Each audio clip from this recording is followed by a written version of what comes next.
Hi, I'm Vanessa from SpeakEnglishWithVanessa.com. How fast can you speak English? Let's talk about it.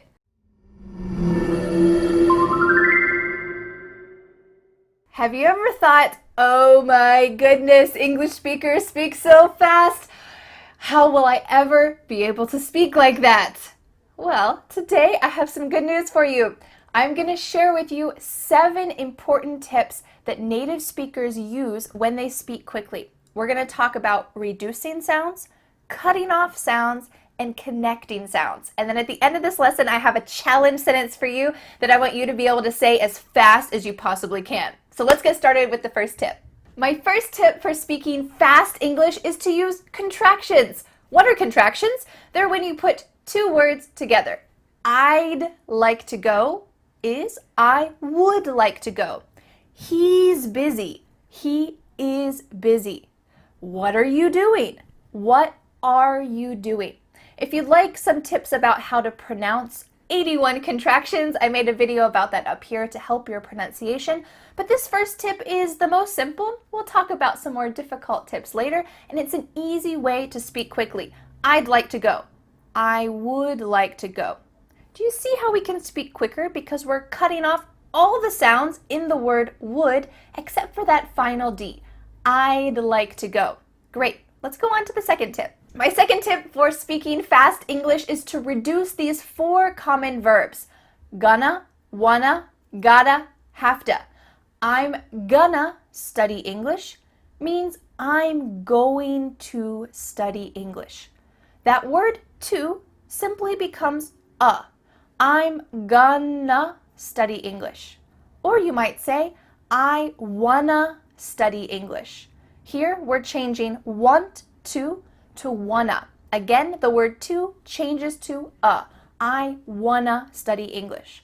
Or maybe you would say, I gotta study English. Here we have a longer verb. I have got to study English becomes I gotta. I gotta study English. And then you might say, I have to study English. Have to, here again, to changes to a. I have to study English. Can you say these with me? I'm gonna study English. I wanna study English. I gotta study English. I have to study English. Beautiful sentences, and it's so fast. My third tip for speaking fast English is to reduce the word you when you're asking a question. We're going to talk about 3 common question words, and unfortunately, the word you reduces in a different way for each question. So listen carefully and let's check it out. The first question word is what. How can we reduce the question, what are you doing? What are you doing? We could reduce this to say, what you doing? Whatcha? Whatcha? It sounds like a CH sound here. And actually, we've cut out completely the word are, and the word you just becomes cha. Whatcha doing? You might notice too, extra tip, that the end of the word doing, that G, also gets cut out. What you doing? What you doing? So I end that word with an N. What you doing? What you doing? Oh, I'm teaching an English lesson. Oh, I'm studying English. I'm going to sleep. What you doing? What you doing? What you doing? Let's talk about the second WH question. Where you going? Where you going? Do you notice the same thing happening here with that ing at the end? Where you going? It ends with an N. But what is happening with the word you? Where ya? We just changed it to ya. Ya. Not you, but ya. Where you going? And again, we cut out are. Where are you going? Where you going? Where you going? Where you going? What about if you wanted to ask a polite question? Would you help me? Maybe you need some help in the office. You might ask this lovely question, would you help me? But if you want to say it fast, you could say, would you help me?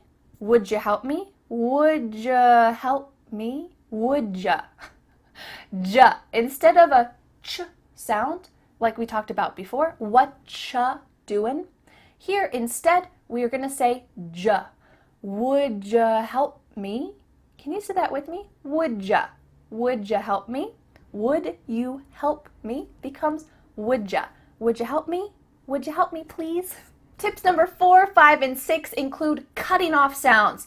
These are a little bit more tricky, so let's pay attention carefully. Tip number 4 for speaking fast English is to cut off the T at the end of words. Ooh, what about this sentence? I go out every night. I go out every night. Do you hear I go out every night? Nope. Instead, your tongue is at the top of your mouth. You're about to make the T sound, but no air goes through, so it's just stopped at the top of your mouth. I go out every night. I go out every night. If you would like to know some more common sentences in English that use this, we use this all the time, but you can check out this video I made up here about how to pronounce the most common sentences in English. I go out every night. Can you say that with me? I go out every night. Tip number 5 for fast English is to cut off the letter D at the end of words. Let's check out this sample sentence. I found a blue and white card. I found a blue and white card. I found a blue and white card. Maybe you found a blue and white card on the street and it was a birthday card that someone just threw out their window. I found a blue and white card. I found. The word ends in the letter N. I found a blue and white. Here the word and is being reduced. Just cut off that final D sound. I found a blue and white card. Card. This is a little bit different than the word car, I drive a car, because your mouth is making the shape of that D sound, but it's not making the vibrations happening. You're not actually making a D sound, but your mouth is making that shape. Card, card. My tongue is flat against the roof of my mouth to make the D, but it's not coming out. Card, card. Can you say that sentence with me? I found a blue and white card. I found a blue and white card. I found a blue and white card. My 6th tip for speaking fast English is quite advanced. It is to cut off the first sounds with a few pronouns. Him, his, her, and them. Let's look at a couple sample sentences. I think he's right. I think he's right. I think he's right. There's no H happening here. I thinky. Thinky. Kind of sounds like you're saying thinky. I think he's right. Do you notice too at the end of the word right, there's no T sound? I think he's right. I think he's right. I think he's right. We do this all the time. Let's go on to another pronoun. It's his turn. It's her turn. It's his turn. It's her turn. This one's a little bit weird, isn't it? The H at the beginning of his and her is cut off. We don't do this all the time, but it does happen often enough that you want to make sure you can understand when native English speakers are using it, and also so that you can use it yourself. It's our turn. It's her turn. It's his turn. Is turn. It's his turn. It's his turn. We're not saying it's his turn. It's his turn. It's his turn. It's her turn. It's her turn. It's her turn. Great. What about the word them? I listen to him.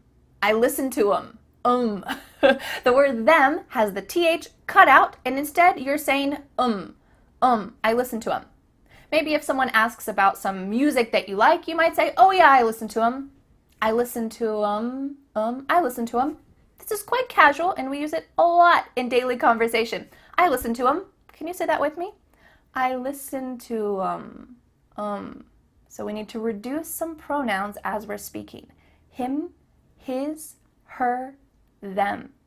My 7th tip for speaking fast English is specific to American English. It is to change a T sound to a D sound. You might have noticed that we've done a lot with T's and D's, cutting them off at the end of words, and here we're changing them for each other. So when we say a word like the word better, water, do you hear better, water? No. In American English, a T that's between two vowel sounds, it doesn't always have to be a vowel, but between two vowel sounds is going to change to a D. Better, water. Let's look at a sample sentence. The sweater is better. I like water. Sweater, notice that T is between two vowels, is better, it's between two vowel sounds. I like water, it's also between two vowels. But what if we take it up a notch? These T's in the next sample sentence are also between vowel sounds, but it's not so clear. Put it in the desk. Put it in the desk. We have a lot of D sounds. Put it in. Put it in. What's happening with that T at the end of the word put?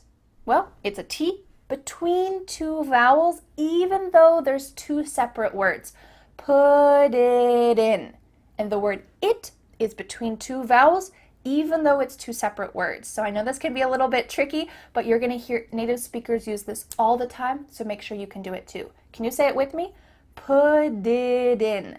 Put it in. Put it in the desk. Put it in the desk. Put it in the desk. Put it in the desk. Do you see how that makes it much faster? Because instead of spending the time to let the air come out of your mouth, your tongue is just tapping the top of your mouth to make a D. Put it in. Put it in. Instead of put it in. It makes it a lot faster. Are you ready for a final challenge sentence? It's going to combine so many of these 7 tips, and it's going to challenge your mind and your pronunciation muscles. Our sentence is, I'm going to eat his food and it'll taste great. Whew, pretty fast. Let's break it down. I'm gonna. Remember those reductions we talked about at the beginning of this lesson? We have a contraction, I am, and then we're reducing going to become gonna. I'm gonna, eat is. Here, the final T is changing to a D. But why is it changing to a D if the next word doesn't start with a vowel? Well, do you remember that we need to cut off the H for the word his? So instead, it sounds like a vowel. Is. Eat is. So let's change that T to a D and make sure that you cut off the H. Eat is. Can you say that with me? Eat is. Eat is food. Food? What happens to that final D? We just cut it off. Food. And we're cutting off the next D. It'll taste great. It'll. What is happening with this contraction? Well, when we say the contraction it will, we kind of add a little U sound before the L. It kind of sounds like U-L-L. It'll. So here we have 2 vowel sounds, even though we don't see them, similar to before. Eat is. So here we have it'll. It'll taste. Here we're cutting off the T. Great. And we're cutting off the T again. It'll taste great. Can we go back and say this full challenge sentence together? Let's give it a try. I'm gonna eat his food and it'll taste great. So much going on here. Let's try to say it fast. I'm gonna eat his food and it'll taste great. I'm gonna eat his food and it'll taste great. I'm gonna eat his food and it'll taste great. Ooh, great. I hope you can say the sentence by yourself. Use those pronunciation muscles and challenge yourself. Thanks so much for learning English with me. I want to know in the comments, which one of these fast English tips was new for you? Can you make a sentence with one of these fast tips? Try to speak it quickly, and if you see other comments, you can try to say them fast as well. Thanks so much for learning with me, and I'll see you again next Friday for a new lesson here on my YouTube channel. Bye! The next step is to download my free ebook, 5 Steps to Becoming a Confident English Speaker. You'll learn what you need to do to speak confidently and fluently. Don't forget to subscribe to my YouTube channel for more free lessons. Thanks so much. Bye.